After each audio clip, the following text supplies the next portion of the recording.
हम चैप्टर 2 के exercises solve कर रहे हैं और इस वीडियो में हम क्वेश्चन 4 सॉल्व कर रहे हैं। State whether the following statements are true और false with reasons. Full marks चाहिए तो आपको रीजंस भी देने होंगे कि ये फॉल्स क्यों है। वेलकम टू खारुताई चैनल। जो पिछला क्वेश्चन लिया था, क्वेश्चन 3 लिया था, हमने डिटेल में देखा था कि नॉमिनल अकाउंट क्या है, रियल अकाउंट क्या है और पर्सनल अकाउंट क्या है। नॉमिनल अकाउंट में क्या होता है? इनकम्स एंड गेन्स और expenses and losses. Real account में क्या होता है? Assets and properties. और तीसरा अकाउंट पर्सनल अकाउंट, उसमें क्या होता है? पर्सन और ग्रुप ऑफ पर्सन। अगर इनकम्स, गेन्स, एक्सपेंसेस या लॉसेस है तो वो अपना नॉमिनल अकाउंट है। अगर एसेट्स एंड प्रॉपर्टीज है तो वो अपना रियल अकाउंट है। और अगर पर्सन या ग्रुप ऑफ पर्सन्स है तो वो अपना पर्सनल अकाउंट है। ये हमने डिटेल में पिछले वीडियो में भी देखा था। तो उसके ही बेसिस पे बहुत सारे क्वेश्चंस है, इसलिए ये समराइज किया है। So now let's start with the question. Question 1, outstanding expense is a nominal account. अभी एक्सपेंस बोला तो डायरेक्ट नॉमिनल अकाउंट है क्या? नहीं, ऐसा नहीं सोचना है। अपना पूरा अकाउंट का नाम देखना, आउटस्टैंडिंग एक्सपेंस। आउटस्टैंडिंग मतलब जो बुक पे खड़ा है, पेंडिंग है, अभी तक वो एक्सपेंस पे नहीं किया है, भरना बाकी है, ऐसा एक्सपेंस। तो ये अपने लिए क्या हो गया फिर? एक लाइबिलिटी है ना, किसी को पे करना है, ये अपनी एक लाइबिलिटी है। कोई तो पर्सन इन्वॉल्व है, बराबर है? तो इसके पीछे एक पर्सन है। इस टाइप के अकाउंट को हम क्या कहते हैं? Representative personal account. तो इसका मतलब ये नॉमिनल अकाउंट नहीं है, तो द स्टेटमेंट इज फॉल्स। और रीजन में क्या लिखेंगे? As this is a personal account. Outstanding expense is a personal account. Okay, as outstanding expense is a personal account, short में लिखा है। ओके, next question. Capital account is a real account. अभी capital account मतलब क्या? जो owner होता है बिजनेस का, वो जो बिजनेस में पैसे लाता है, उसका सब अकाउंटिंग हम कैपिटल अकाउंट में करते हैं। तो ओनर भी तो एक पर्सन ही है। So capital account is a personal account, right? So it is not a real account. Reason में क्या लिखोगे? As it is a personal account. False. Capital account is a personal account. Next question. Every debit has equal and corresponding credit. हमने dual aspect concept में और double entry system में देखा है कि हर डेबिट के पीछे एक क्रेडिट होता ही है, and that too of an equal amount. अगर डेबिट हमने 1000 रुपीज किया है तो क्रेडिट भी 1000 रुपीज का होगा ही टोटल। ऐसे हो सकता है कि 2 डेबिट्स हो, एक क्रेडिट हो, मतलब सपोज 500 प्लस 500 के 2 डेबिट्स हो और क्रेडिट 1000 हो, तो टोटल हमेशा मैच होने वाला है। तो ये तो देखा ही है। तो this statement is correct. Every debit has equal and corresponding credit. जो ट्रू है उसमें रीजन क्या देंगे? है तो है true. Okay, discount received is a nominal account. With discount received ये हमें फायदा हुआ ना, हमको डिस्काउंट मिला। तो किसी को सपोज 1000 रुपीज पे करना था और हमने 900 रुपीज पे किया, तो हमें 100 रुपीज का क्या मिला? डिस्काउंट मिला ना। तो हमारे इतने पैसे बचे, तो दिस इज अ गेन। तो इनकम्स और गेन्स क्या होते हैं? नॉमिनल अकाउंट होते हैं। नॉमिनल अकाउंट में क्या आता है? Incomes, gains, expenses and losses, जो हमने यहाँ पे भी देखा था, इनकम्स एंड गेन्स। तो ये गेन है और ये नॉमिनल अकाउंट है। So the statement is true. Next question. Drawings account is a nominal account. अभी ऊपर जैसे हमने कैपिटल अकाउंट देखा था, कैपिटल अकाउंट में जो ओनर का अकाउंट होता है, बिजनेस का ओनर होता है, उसने जो कैपिटल बिजनेस में लाया है, इंट्रोड्यूस किया है, उसके डिटेल्स हम कैपिटल अकाउंट में देते हैं। अगर यही ओनर बिजनेस में से कुछ पर्सनल यूज के लिए निकालेगा तो that will be drawings. Drawing account क्या होता है?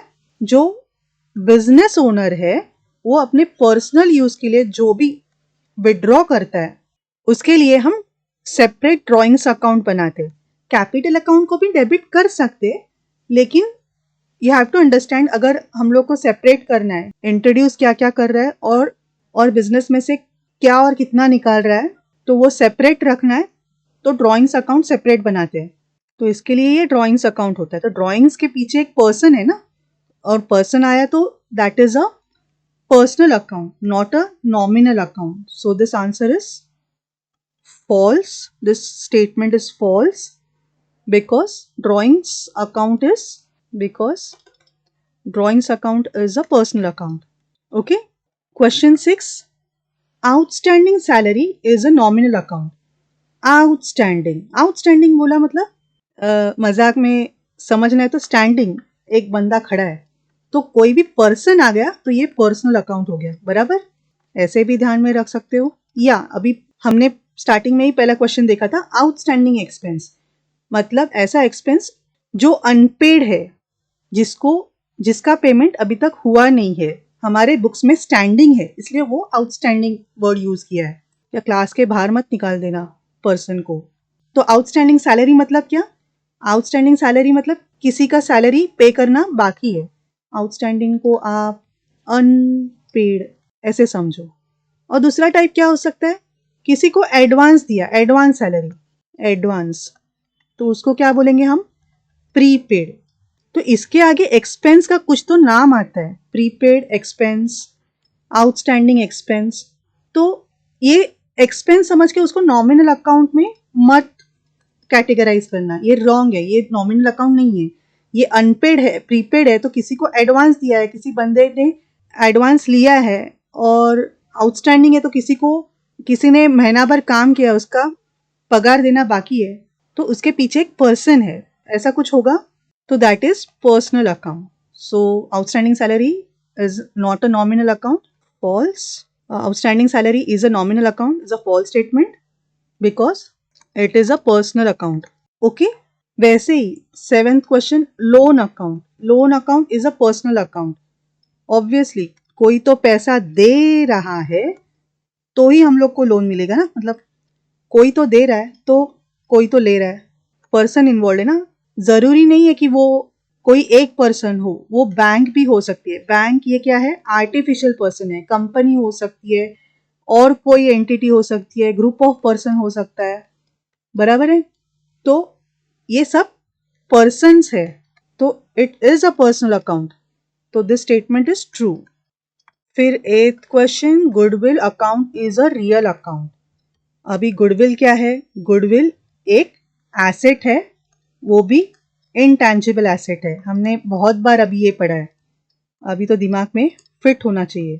जिसको हाथ नहीं लगा सकते, फील नहीं कर सकते, टच नहीं कर सकते, पर उसकी मॉनिटरी वैल्यू है, इसलिए वो एसेट है, इंटेंजिबल एसेट है, और लॉन्ग टर्म एसेट है या फिक्स्ड एसेट है, बराबर। और रियल अकाउंट क्या है? रियल अकाउंट में एसेट्स एंड प्रॉपर्टीज आती है, correct. So goodwill is an asset, so it is a real account. The statement is true. Question 9, discount account is a nominal account. अभी यहाँ पे डिस्काउंट दो type के हो सकते हैं, एक तो हम लोग को डिस्काउंट मिला है या हम लोग ने किसी को डिस्काउंट दिया है। अगर हम लोग को डिस्काउंट मिला है, if we have received a discount, तो वो हमारे लिए क्या हो गया? फायदा हो गया ना, तो दैट इज अ गेन, बराबर, इनकम्स एंड गेन्स में जाएगा। और अगर हमने किसी को डिस्काउंट दे दिया है, डिस्काउंट गिवन है, तो वो हमारे लिए एक्सपेंस हो जाएगा। एक्चुअली एक लॉस हो गया ना, हम लोग को पैसे मिलने थे 1000 रुपीज और हमने 900 एक्सेप्ट किया, 100 रुपये छोड़ दिया, तो दैट इज डिस्काउंट गिवन, हमारे लिए वो लॉस हो गया, बराबर। तो ये एक्सपेंस एज सच नहीं है, लॉस है, अपने लिए छोड़ दिया ऐसे। और नॉमिनल अकाउंट क्या होता है? इसमें हम incomes, gains, expenses and losses ये पकड़ते हैं। So the statement is right, ये गेन एंड लॉस है, गेन हो या लॉस, डिस्काउंट नॉमिनल अकाउंट है। So discount account is a nominal account, the statement is true. Question 10, personal transactions of proprietor are recorded in the books of account of business. अभी business के books of accounts है तो उसमें business के entries रहेंगे, personal transactions के entries pass नहीं करेंगे। सिर्फ अगर बिजनेस ओनर अपने बिजनेस में से कुछ निकाल रहा है या बिजनेस में कुछ डाल रहा है, तो सिर्फ उतने ही ट्रांजैक्शंस रिकॉर्ड करेंगे जो हम कैपिटल अकाउंट में अगर कुछ डाल रहे हैं तो कैपिटल अकाउंट में डालेंगे और कुछ विड्रॉ कर रहे हैं तो ड्रॉइंग्स अकाउंट में डालेंगे। सिर्फ उतने ही एंट्रीज पास होंगे। इसके अलावा बाकी के जो पर्सनल ट्रांजैक्शंस है वो बिजनेस के बुक्स ऑफ अकाउंट्स में नहीं आएंगे। So the statement is wrong. We don't record personal transactions of proprietor in the books of business. So this statement is false. और रीजन में क्या लिखोगे? As only business transactions are recorded in the books of accounts of business. Okay. Next question. Motor car account is a real account. Real account में क्या क्या आता है? Assets and properties. ये similar question है ना, goodwill जैसे ही है। ये मोटर कार भी बिजनेस का क्या है? एसेट है, लॉन्ग टर्म एसेट है, फिक्स्ड एसेट है।